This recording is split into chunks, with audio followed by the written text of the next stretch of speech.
La tierra olía a heno húmedo y a ternera recién nacida. Una luz rojiza se colaba por las rendijas del granero, y el sonido de cascos lejanos retumbaba como un latido. Elena tenía las manos agrietadas de tanto sujetar sacos y de limpiar establos, y a su alrededor todo parecía decirle que su lugar estaba entre paja y polvo. En la mansión, los encajes brillaban y las risas de su hermanastra Isabel llenaban los salones. Nadie esperaba que la hija despreciada, enviada al granero por la esposa del patriarca, cambiara el destino de toda la comarca. Entonces llegó la noche en que una yegua comenzó a parir con complicaciones, y nadie más que Elena estaba dispuesto a entrar en el peligro.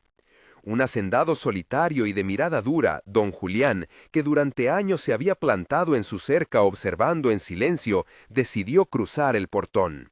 Nadie imaginaba que ese encuentro traería revelaciones que desentrañarían secretos de herencia, dignidad y redención. Antes de continuar, deja en los comentarios de qué ciudad nos estás viendo y si alguna vez presenciaste un acto pequeño que cambió todo. ¿Qué ocurrió esa noche con la yegua y por qué alteró las vidas de tantos? Que verás a continuación te sorprenderá. Elena había nacido en una casa que aprendió a llamar fría por las miradas más que por la temperatura. De niña, el polvo de los senderos era su alfombra y la voz de su madre, cuando vivía, quedó como eco en fotografías amarillas. En la infancia, recordaba el olor a pan recién hecho que raras veces llegaba a su boca, y el tacto de un juguete roto que su padre le ofreció con manos temblorosas. Con 7 años aprendió a curar patas de potro, con 10 ya sabía encerrar un faisán herido en una caja, y con 16 supo que la palabra casa podía ser también jaula. Fue educada más por la necesidad que por libros. Cuando su madre falleció y el patriarca, don Mauricio, se volvió hacia Marta, su nueva esposa, Elena fue desplazada. Marta convirtió la casa en un escenario donde la pulcritud y el prestigio eran tablones de madera que pisoteaban la humildad. La formación de Elena fue de resistencia y servicio. Aprendió a escuchar los silbidos de la brisa en la madera y a reconocer los pasos de cada caballo por el peso en la tierra. Su trauma no venía solo de la humillación, sino de una promesa rota que su padre le hizo cuando era pequeña: protegerla. En la actualidad, esa promesa pendía de un hilo, y el fardo de demostrar dignidad frente al desprecio era su motor. Mientras limpiaba un establo, el hacendado don Julián observaba desde la colina opuesta, con las manos en los bolsillos y el rostro marcado por una tristeza que pocos conocían. Él también tenía un pasado manchado, una pérdida que lo había cerrado al mundo, y una herida que solo la bondad silenciosa de alguien como Elena podría rozar. Las sensaciones de aquellos días se mezclaban: el chirrido de la puerta del granero, el sabor metálico del miedo cuando una cría lucha por nacer, el sudor pegado al cuello de Elena, el olor del alcohol barato que olía a las discusiones de la casa principal, la vista del cielo punteado de estrellas como promesas lejanísimas. La noche en que todo cambió comenzó con un gemido corto, como un aviso que se apretaba al viento.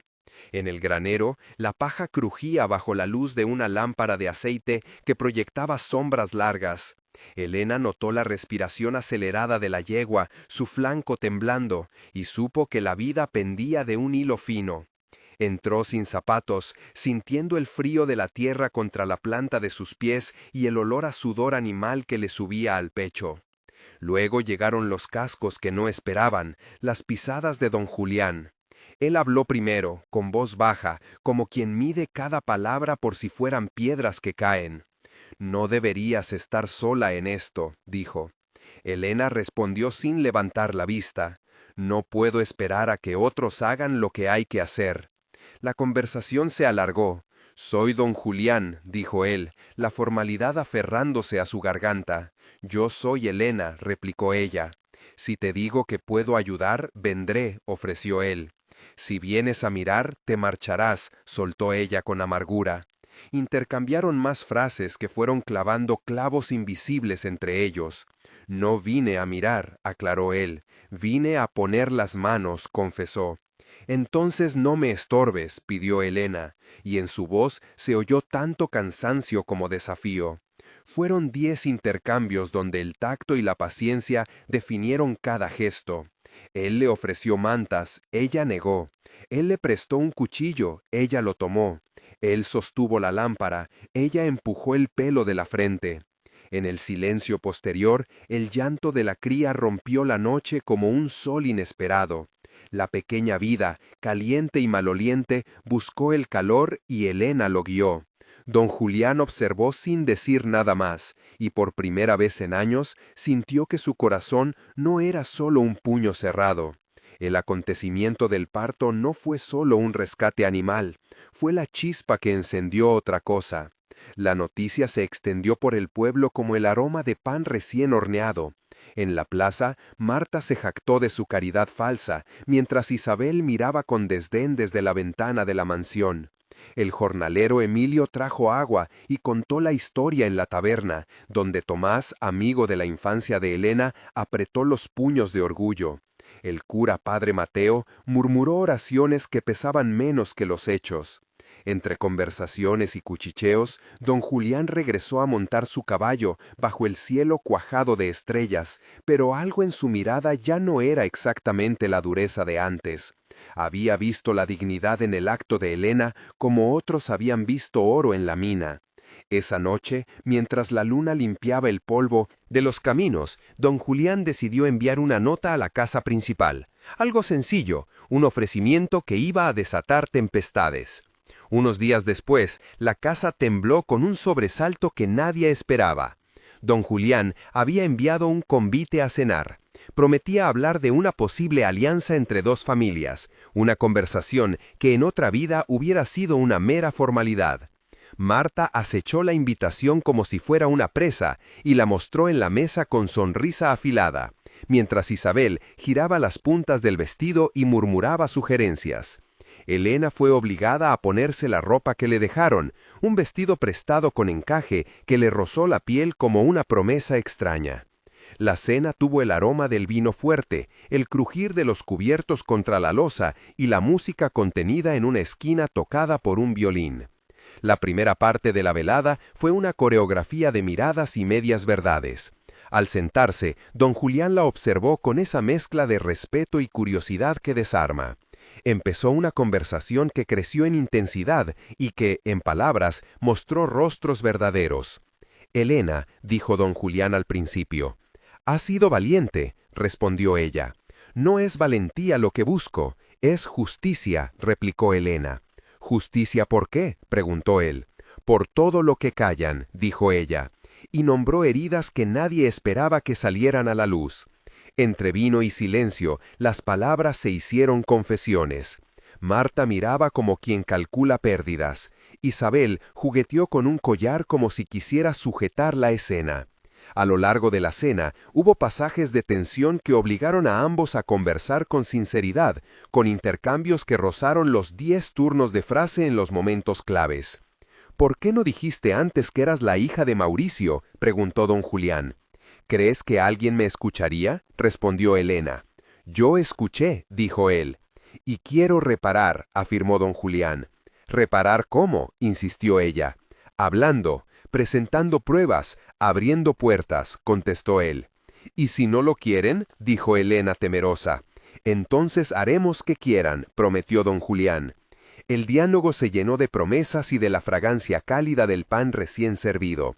Se formó una alianza naciente y con ella un inminente choque con aquellos que se beneficiaban del silencio. La conspiración se cocinó en la sombra. Marta y un pretencioso comerciante, Basilio, urdieron un plan para dejar a Elena el ridículo en el baile anual, una noche en la que la mansión resplandecía y la ciudad se olvidaba de sus heridas. Basilio habló con voz susurrante. «Haremos que parezca que ha robado», dijo. «O que intenta robar la herencia», añadió Marta con ojos fríos. Prepararon tramas, tocaron las fibras del rumor y distribuyeron sonrisas venenosas. El sheriff Ramón recibió cartas anónimas que sugerían irregularidades, y el abogado Lázaro, un hombre de papeles limpios y manos sudorosas, comenzó a preparar documentos que complicarían la posición de Elena. La tensión creció como un animal encerrado. Elena lo intuyó. El rumor llegó a sus oídos como un trono. Olor a lluvia que anuncia tormenta. Tenía miedo, pero también una decisión rara: enfrentarlo. En 2 párrafos que trazaron un pulso de angustia de 500 a 600 caracteres cada uno, se mostró su conflicto interno. Recordó los ojos de su madre en la fotografía, su promesa de dignidad como un faro, y la voz de Tomás que le dijo una vez que no permitiera que otros definieran su valor.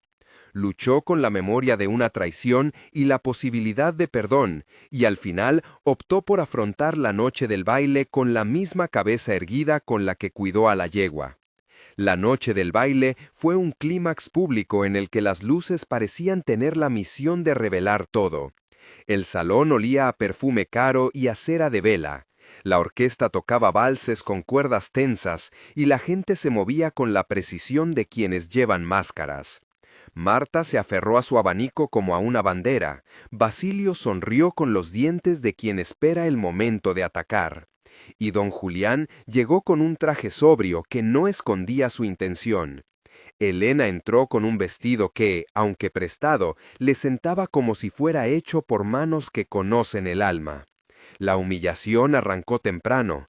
Alguien dejó caer un vaso cerca de Elena y un susurro corrió como pólvora. Isabel fingió preocupación y luego lanzó una mirada que era cuchillo. Pero entonces la música cesó cuando don Julián cruzó el salón, se arrodilló frente a Elena y habló con voz que llenó el aire como trueno. «Me casaré con ella», dijo. «La amo», añadió, aunque las palabras eran menos importantes que el acto de arrodillarse en un lugar donde el honor se mide en reputación. El murmullo se volvió oleada. Basilio se levantó con ira. «Esto es un escándalo», gritó. Marta fingió desmayo. El abogado Lázaro se puso tenso. El sheriff Ramón buscó un pretexto para intervenir. En ese momento, don Julián sostuvo un pliego de papel que tenía el sello de un notario. El silencio fue una cuerda tensada hasta el extremo. «Es mi testamento», dijo él. «He hecho cambios». Abrió el sobre y comenzó a leer párrafos que hablaban de una herencia que nombraba a Elena con derechos, de tierras que pasarían a manos de quien demostrara bondad, y de una promesa de crear un legado para los más pobres.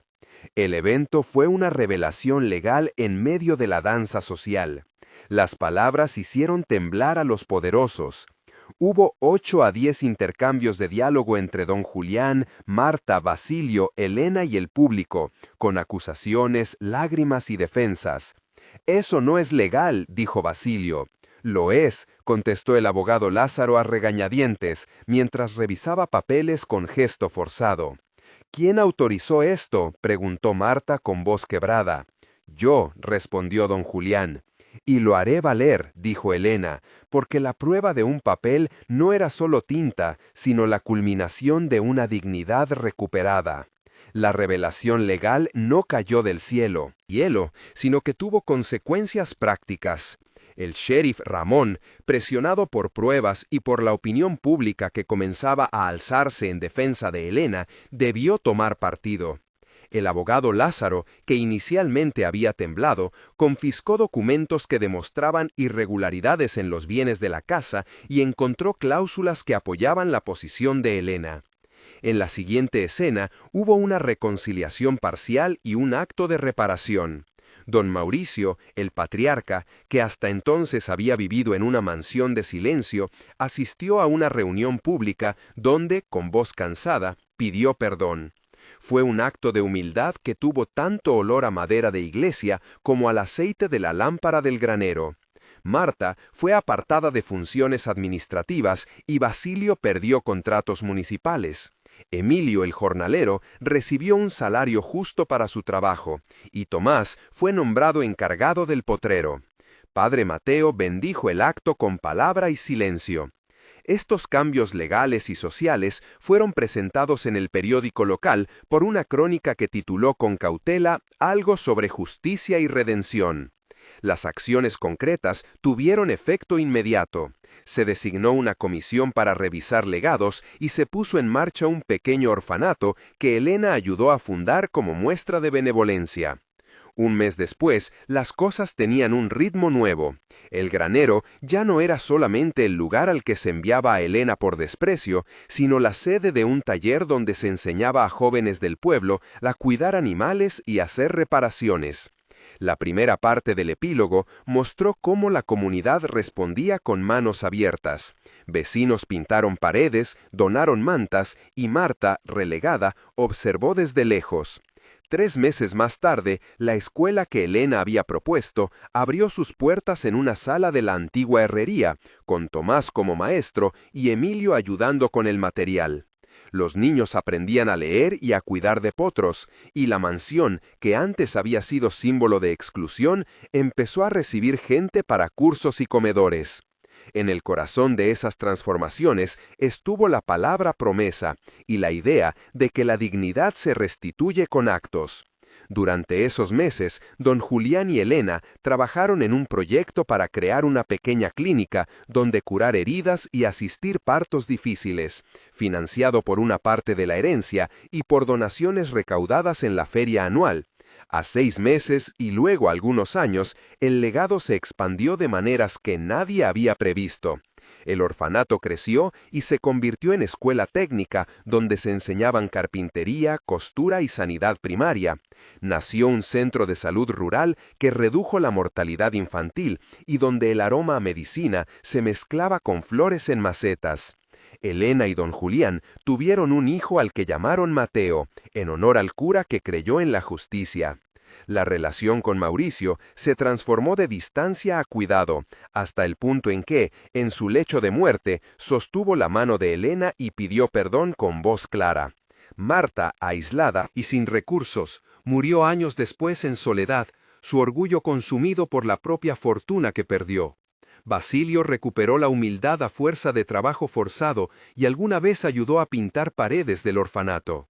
El abogado Lázaro fundó una pequeña fundación legal para ayudar a quienes carecían de recursos, y el sheriff Ramón impulsó reformas que hicieron más transparentes los procesos de herencia. El pueblo, antes fragmentado, encontró cohesión.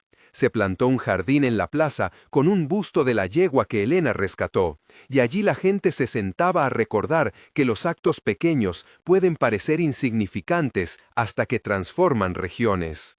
La herencia no fue solo dinero, fue responsabilidad, fue la posibilidad de redimir un pasado y de devolver a la comunidad su dignidad. Elena pasó de ser la hija despreciada, enviada al granero, a faro para quienes necesitaban guía. Creó un programa de becas para las jóvenes que trabajaban como ella y lideró campañas de salud con don Julián y padre Mateo. La escuela llevó su nombre como homenaje y el orfanato fue rebautizado con una palabra que significaba promesa cumplida. En las cenas comunitarias, la gente contaba historias del orgullo que se derribó y de cómo un papel y una decisión pública cambiaron vidas. Los periódicos no solo hicieron crónica del escándalo, sino que siguieron el rastro de las buenas obras que vinieron después, celebrando una transformación que fue personal y social. Si esta historia te tocó, compártela para que alguien más sepa que la dignidad se conquista con actos, no con títulos. Si te apetece seguir relatos como este, suscríbete al canal, donde contamos historias de coraje, justicia y legado. Tu apoyo nos permite seguir narrando vidas que muestran cómo la benevolencia puede redimir y cómo un gesto pequeño en un granero puede terminar en un legado que cambia generaciones. Y recuerda que, bajo la misma bóveda de estrellas que miró Elena la noche del parto, la vida puede empezar de nuevo. ¿Qué pensarías si te dijera que el lugar donde te hicieron sentir menos puede convertirse en el terreno donde florece tu legado?